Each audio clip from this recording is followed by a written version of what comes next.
Good morning. Ms. Davis is letting me know that you guys couldn't understand what I was saying.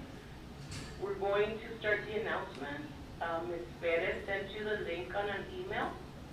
So if you can please go to your email, turn on your TV, so that we can listen to the announcement.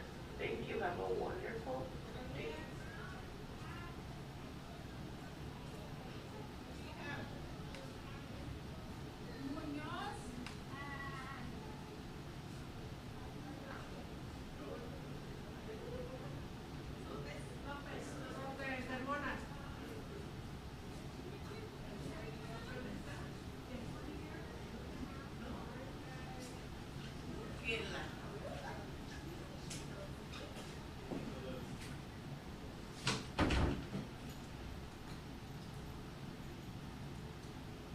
Let's test the sound.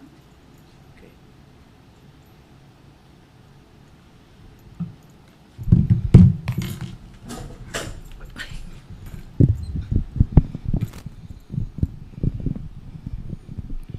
Test 1, 2, 3. Test 1, 2, 3. And it's already recording. Let me make sure. Let me go to my.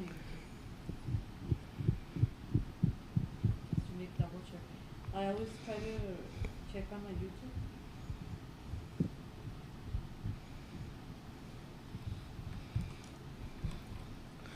So if they turn on their link, they can hear us now? Yes. Okay. Live. All right. Okay. Remember, I go on. You tell me next and then I'm. Sí. Next. Ponme a mí. Good morning, Roadrunners. I hope that your TVs are on. There's the bell.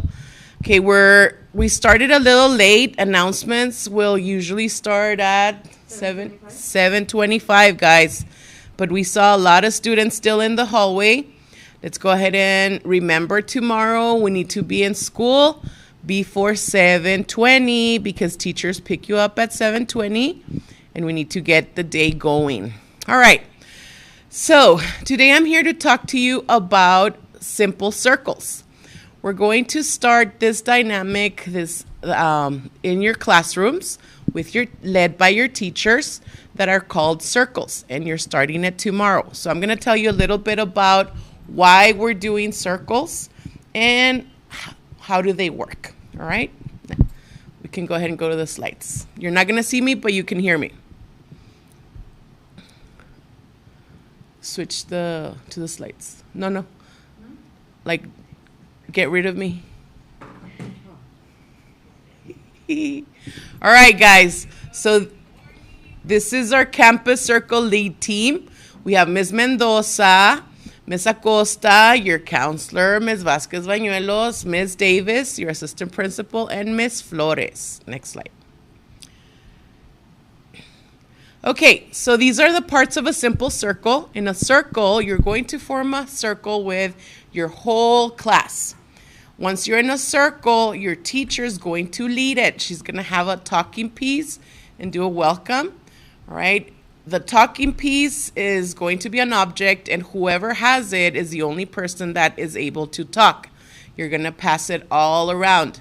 You don't have to share, but you do have to be respectful and follow the rules. So your teacher's going to talk to you about the rules and norms of a circle. So let me tell you real quick. Can you switch to me, please? No.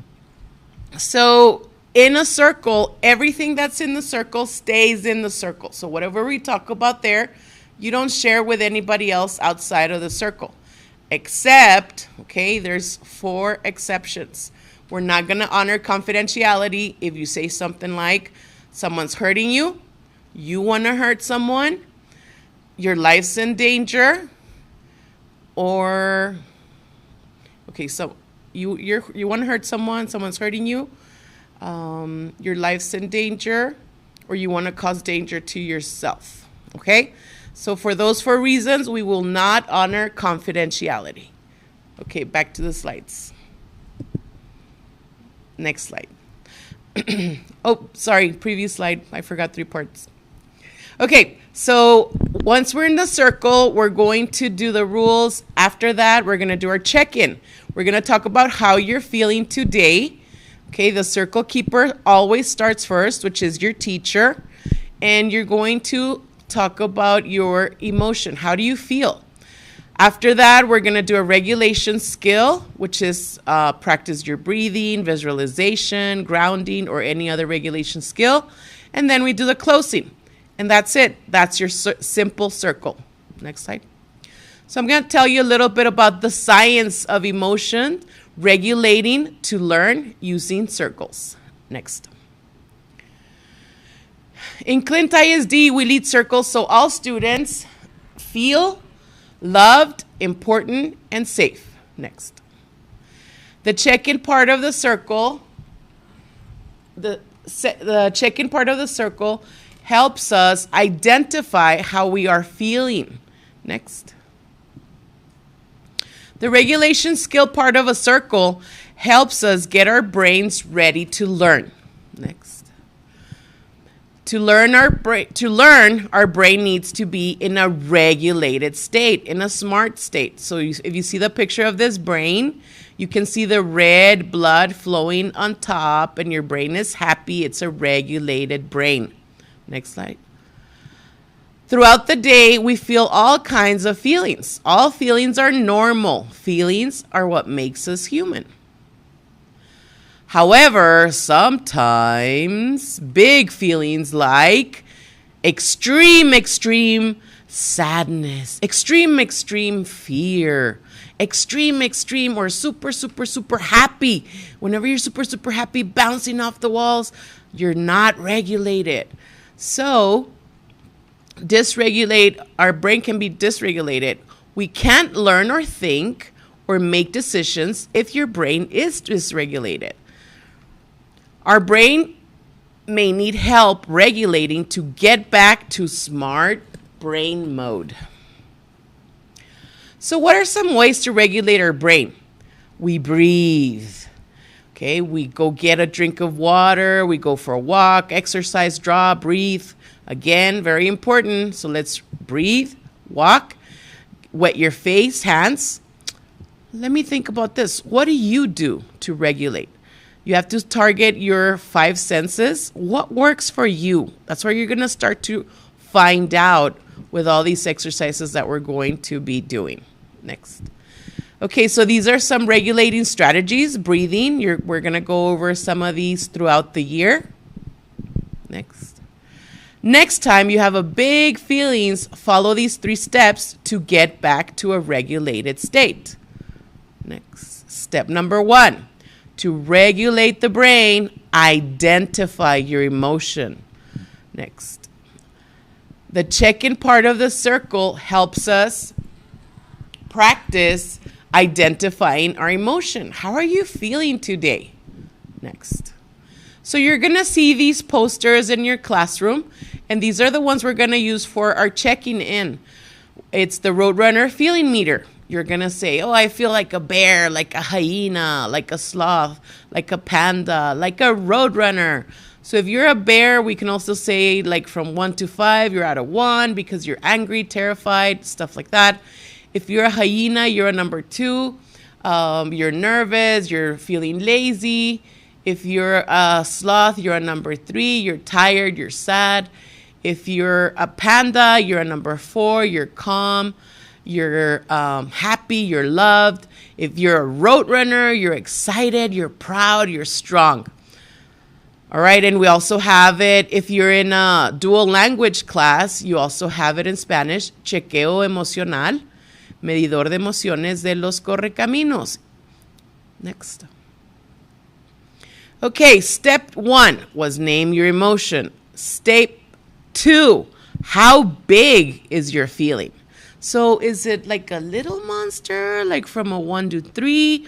Or is it something that's really, really hanging on you? It's a gigantic monster and it's an extreme emotion. You're too happy. You're too sad. You're too anxious.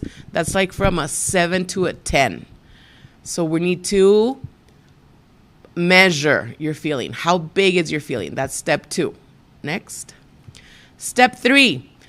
Step 3 for big feelings, like from 7 to 10, that our brain is dysregulated, we need to select a regulation skill. So what makes you calm down, feel better, get rid of that very intense emotion? Do you need to read? Do you need to do some meditation, some exercise, some breathing? What works for you? Next. Circles help us practice regulation skills like breathing. If our emotions ever feel like big emotions, 7 through a 10, we already have plenty of practice regulating our brain. Next. How will you regulate your brain the next time it is dysregulated? Next. A regulated brain is a learning brain. It's not fluff, it's science. Circles are a tool to help us get there. Can you put me? All right, so remember, let's pretend, let's do a fist. Everybody put your fist up, okay? This is your brain. Your brain and the blood is flowing normally. You're happy, you're dancing, you're learning, you're doing the things that you like. And then something happened that triggers your brain to get dysregulated, and all the blood goes to the amygdala, and now you're like super duper happy, too excited to do anything, or you're super duper sad, you're crying and crying, you don't want to do anything. You need to regulate your brain. So what are you going to do? Remember the steps. Step 1, identify your emotion. How do you feel? Step 2, how big is your emotion? And step 3, pick a regulation skill. Remember, guys, you need to breathe. You need to regulate your brain so that you can get back to learning. All right, boys and girls, we're going to try this circle tomorrow. I love you. I'm your counselor, Ms. Vasquez Bañuelos, and I wish you the best year. Have a wonderful day. Bye, guys.